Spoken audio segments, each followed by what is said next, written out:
pode restaurar esse relacionamento. Perfeito não tem ninguém, todos temos problemas. Então não adianta você mostrar os problemas que seu marido, sua mulher tem. Você tem, eu tenho, meu marido tem, pastor tem, todo mundo tem. Agora só Deus para restaurar. Muito bem. Merece um aplauso, né?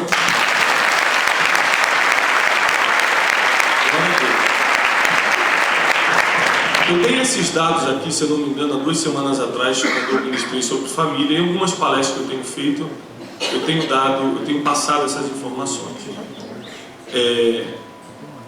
O aumento dos problemas da sociedade é avassalador. Aumento de que problemas? Assaltos à mão armada, tráfico de drogas, homossexualismo, matança dentro de famílias, filhos matando pais, pais matando seus filhos. Nós temos visto vários casos. Bebê abandonado em lixo é normal agora. O que antigamente dava notícia para um século, hoje em dia é cotidiano. Ou seja, a maldade está aumentando, os problemas estão aumentando demais, e o problema nunca é o problema. Ou seja, o problema é só o efeito de uma causa. Existe uma causa, existe um padrão que cria esses problemas na sociedade. E eu passei uma estatística interessante sobre a paternidade. Quando a figura do pai sai de dentro da família, o que acontece?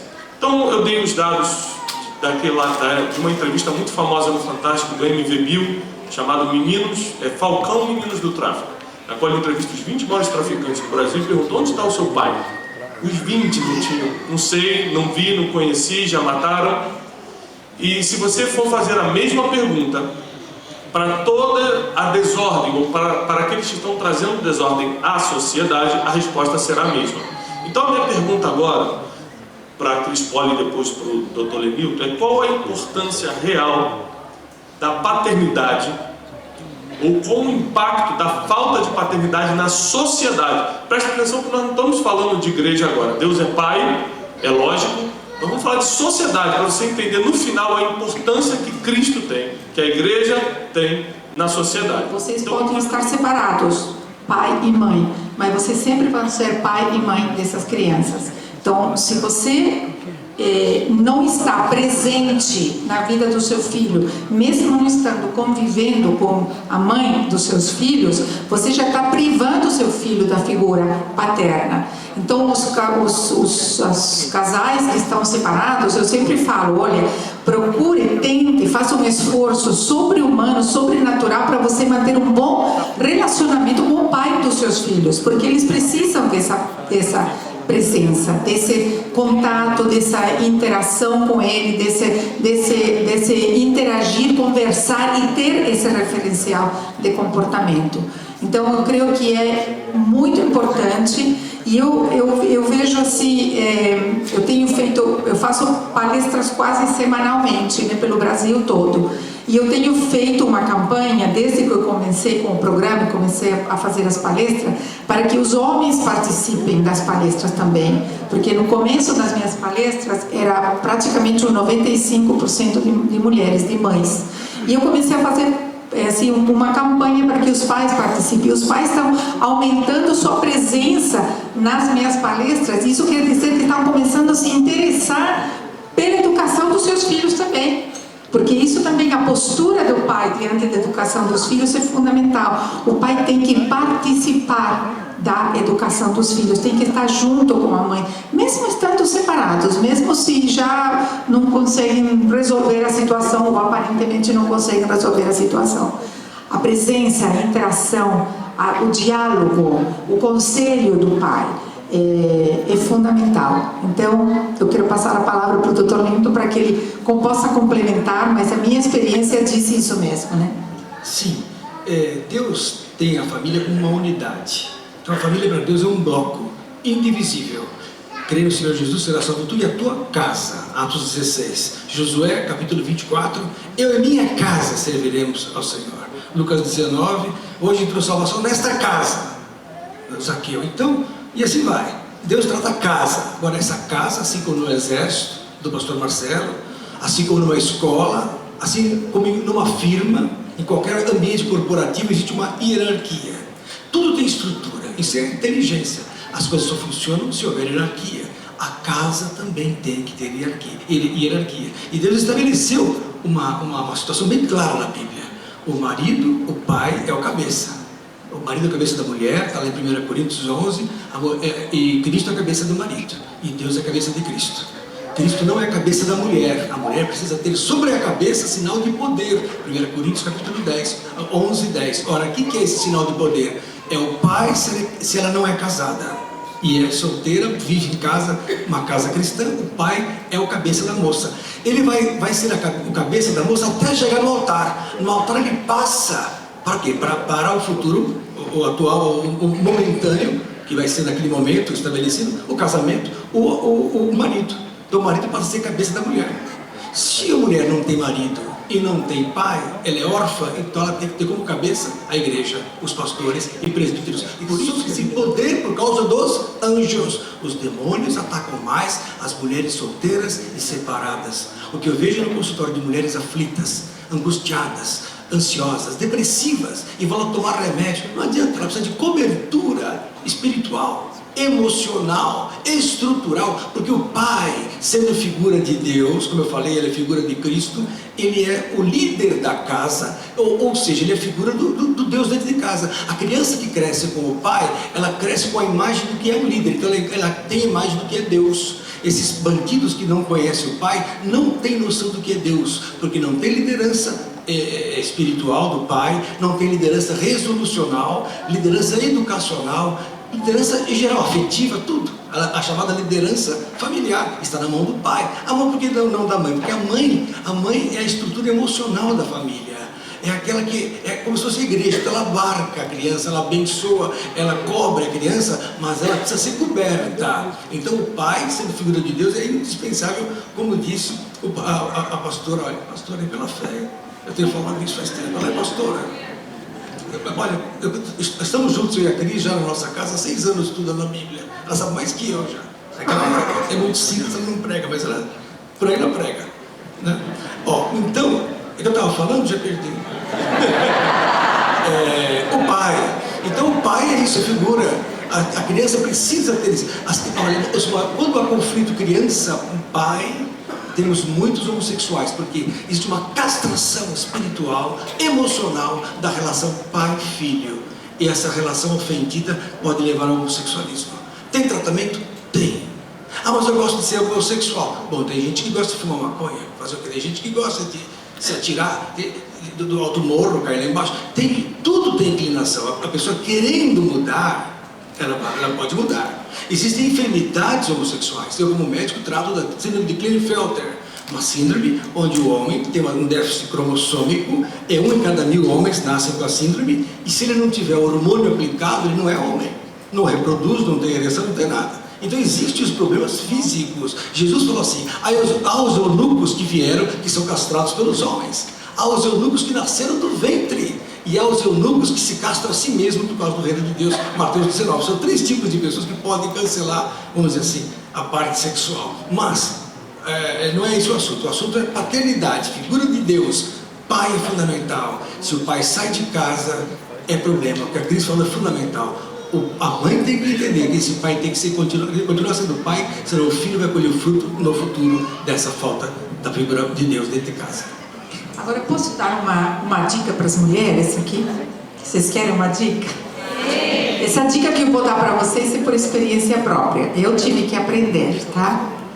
O homem é o cabeça e a mulher, a palavra fala que deve ser submissa ao marido.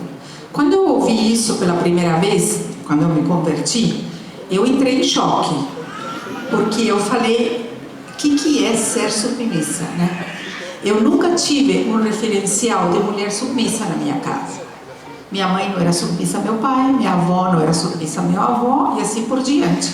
Então eu não sabia o que era ser submissa. Para mim, submissa era uma confusão. Aí depois entendi que ser submissa não é ser capacho, não é ser assim, não sei se deixar bater, uma série de coisas. Então eu tive que aprender a ser submissa, a me submeter a meu marido. E eu vejo que em muitas casas, em muitas famílias, há um problema para o homem se colocar na sua postura de cabeça de família, de sacerdote da família, porque a mulher não deixa ele ser o cabeça da família. Então, a minha dica para as mulheres é: peça conselho, peça orientação dos pastores aqui da igreja para você aprender. Como eu aprendi, dá para aprender, tá? Não é fácil, porque a gente tem que abrir mão de uma série de conceitos que aprendeu e viveu através dos anos, né? Mas dá para aprender, e dá para aprender a se submeter ao marido. E é o que o pastor Lenilton estava falando, isso traz uma paz, uma alegria, um bem-estar, uma harmonia na família, que traz isso benefício para a educação dos filhos. Posso complementar? Liderança do homem não significa que ele é cabeça, ele é mandão, nem machão, nem carrasco, nem ditador. Ser líder é ter motivação amorosa na família. Ser líder é conduzir com sabedoria o governo familiar. Tanto a esposa, que é o vaso mais fraco. Aliás, as orações dos homens são impedidas se ele não tratar bem a esposa, está lá em 1 Pedro 3,7. Se não tratar bem a esposa, as orações são impedidas. Você fica orando, nada acontece, porque está tratando mal a esposa. 1 Pedro 3,7, é sério isso. Então, por que Deus manda o homem amar a mulher? Porque o homem, pelo fator testosterônico, ele é mais racional, ele é menos emocional, ele é menos emotivo, ele é mais duro, vamos dizer assim, do que a mulher. Então o homem tem uma obrigação que não é emocional, é racional, é lógica, é inteligência. Eu preciso amar a mulher. Deus mandou isso em Efésios capítulo 5. Marido, amai vossas mulheres como Cristo amou a igreja. Olha que sério. E assim mesmo se entregou por ela. Agora, a mulher já é mais emocional, difícil de ser submissa, é mais reativa. A mulher, ela cicla conforme os hormônios, então ela chora fácil, reage fácil, como disse a Cris Poli, a mãe dela confrontava o pai, assim. A minha também, eu cresci vendo minha mãe confrontando meu pai. É comum isso. Mas o que Deus tem como resposta? Seja submissa ao seu marido, para que, se alguns não obedecem à palavra, pelo porte de suas mulheres, sejam ganhos sem palavra. Isso está em 1 Pedro 3:1. Então, esse é o papel. O marido, o que é ser cabeça? Como disse a Cris, é ser amoroso e ter governo de autoridade. Não significa ser carrasco. Aliás, quem é ditatorial geralmente não tem autoridade. Vê o nosso governo. Desculpa. Deixa eu só também completar, Newton. Ser líder, né, como o homem era assumir a sua responsabilidade com respeito à sua família diante de Deus. E o maior líder que nós tivemos, que nós temos, foi Jesus, né? E ele era humilde, manso, né? Mas era líder e ele influenciava as multidões. Então, a noção de liderança que a gente tem é uma noção meio distorcida, né? Parece que aquele que é líder é aquele que manda as pessoas, que faz... Não é. E eu uma vez aprendi bastante, fiz um curso sobre liderança, e liderança tem a ver com humildade. Aquele que é líder é humilde e se submete à vontade de Deus. Então nós temos que mudar uma série de conceitos que estão meio distorcidos e que afetam o nosso relacionamento com o casal, com a mulher e com os filhos principalmente. Excelente.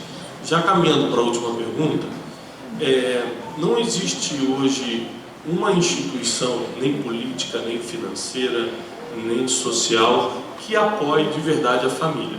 Se a família é tão importante como nós estamos falando, geralmente a mulher, através do movimento feminista, tentou viver sem os homens e voltou atrás, porque ela não foi criada para isso.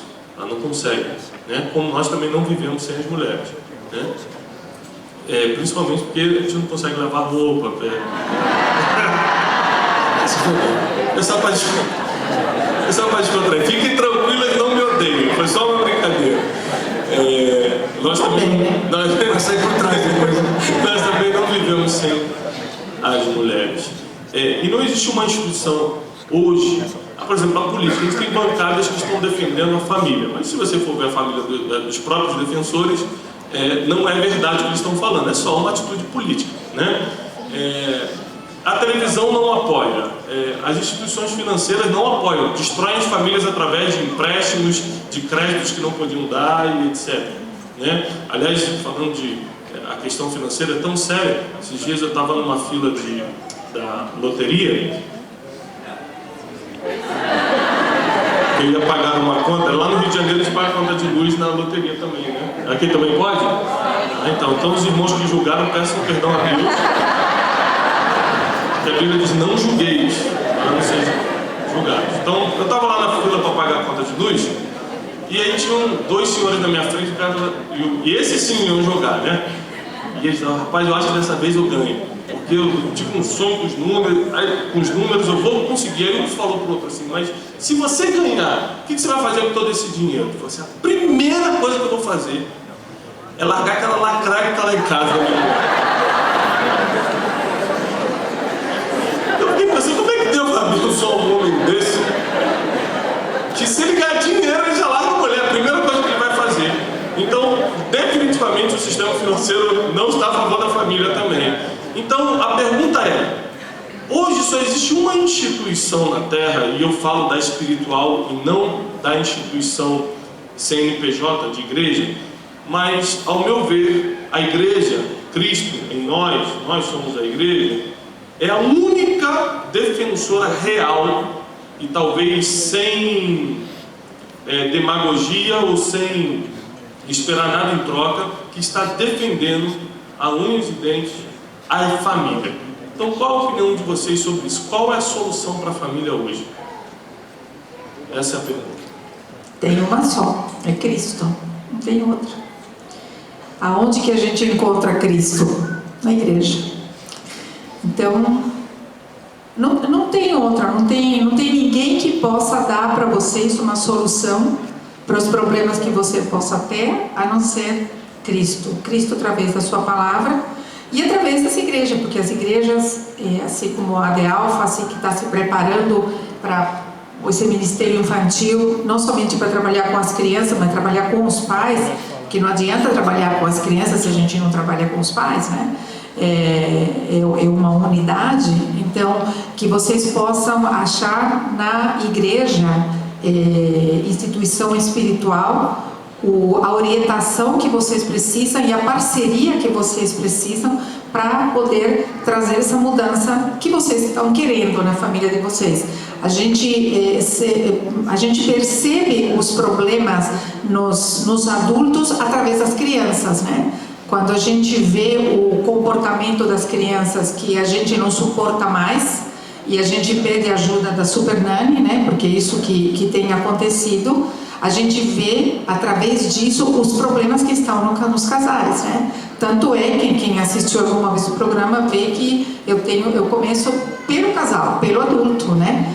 E isso tem dado algumas discussões com os pais, né? Porque os pais me falam: eu chamei você para resolver o problema do meu filho e você está me dando um puxão de orelhas. Mas a gente não tem como resolver o problema das crianças se a gente não resolve o problema dos adultos. Então, não tem outra solução que eu possa dar para você. Eu posso dar dicas, eu posso conversar, fazer consulta com você, mas a solução está em Cristo. E Cristo você vai encontrar aqui na igreja. Que Deus possa capacitar ao pastor Jairo, aos líderes, aos pastores, aos encarregados do ministério infantil, para que eles possam dar o auxílio que vocês precisem. E não hesite em pedir ajuda, porque isso é uma coisa que eu aprendi também. Eu ensinei muito em todos esses anos, mas eu aprendi muito também. E uma coisa que eu aprendi é essa: a gente tem problema, não fique com o problema, peça ajuda, que você vai encontrar alguém que está disposto a dar uma mão e dar uma orientação através daquilo que está aqui na Palavra de Deus.